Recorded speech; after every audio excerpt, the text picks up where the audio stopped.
Yeah, I want to shoot a video about the staghorn sumac. I know I did a video in the past on invasive species, and I did it about the staghorn sumac, or really any of the sumacs in the sumac family. One of the problems I'm starting to have, because I let a few of these grow around the pond, and I like to harvest the buds to make sumac Kool-Aid or hillbilly iced tea, or whatever you want to call it. So I was letting a few of them grow here simply for that reason. Well, one of the side effects you get from growing this plant is that this plant shoots out roots, can go as far as 20-30 feet away from the base of the main plant. And when it shoots out roots, it starts throwing off all these suckers. Like this right here is a sucker. This isn't from seed. And my whole yard over here, pretty much in the back of my yard, all the way across my yard, there's like one sumac over here. Where is it? See, there's one there, but I had a couple more that were growing. I just cut them down because I'm selling my house, so I want it to kind of look nice. And so I cut those down. But now I got sumacs popping up all over my lawn. I'm talking dozens upon dozens, if not hundreds, all the way across my lawn. Now, I mow my lawn all the time, so I'm not worried about that. But what's happening over here with these sumacs that I let get away with it for a while is that they're throwing out suckers all around my greenhouse and in my garden. I pulled out a shit ton of them over here. I mean, you can't really see them anymore, but here's one here, for example.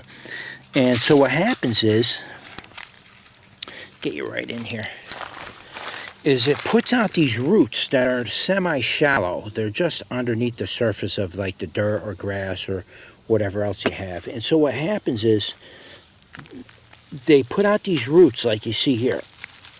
And these things are nasty to try to pull them out because they break.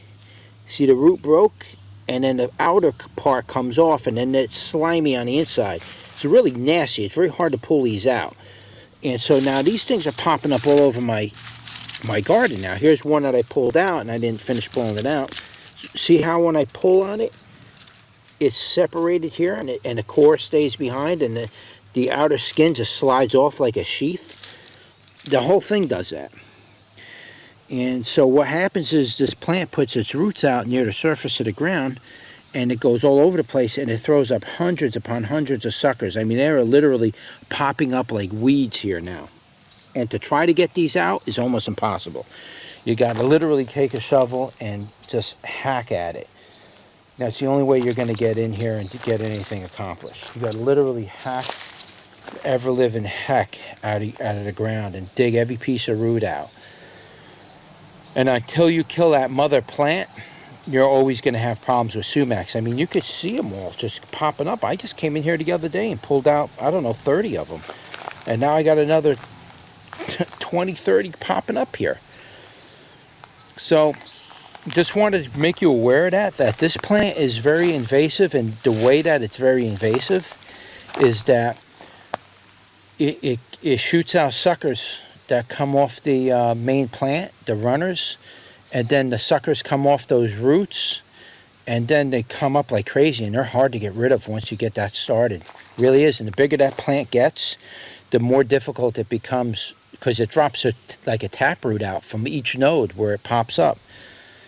It's a combination of like a weed and a tree. It's a very strange type of plant, but it can be a lot of problems. Let me tell you, it's worse than it's spreading by seed. This thing spreads by suckers. If I was to grow one of these trees here and leave it alone for about 5 years, I'd have a forest here. Literally would have a forest in about 5 years. Those trees will grow 6 feet in the first year. They'll be skinny like this one.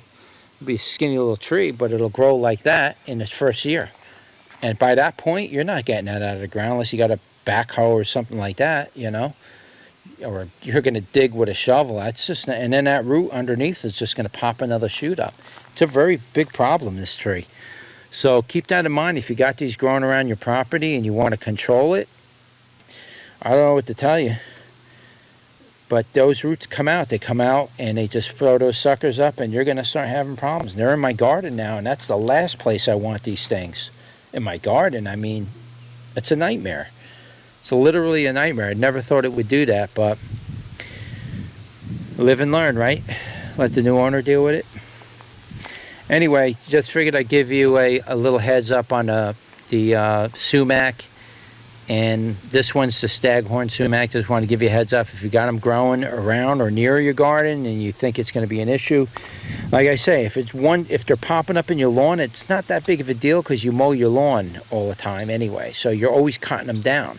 As long as if you mow your lawn regular, you're cutting them down, you're all right. They're not gonna gain a foothold. I guess they would eventually die, or they'll stop popping up suckers, you know.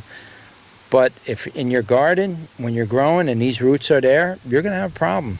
Let me tell you, I'm finding that out now.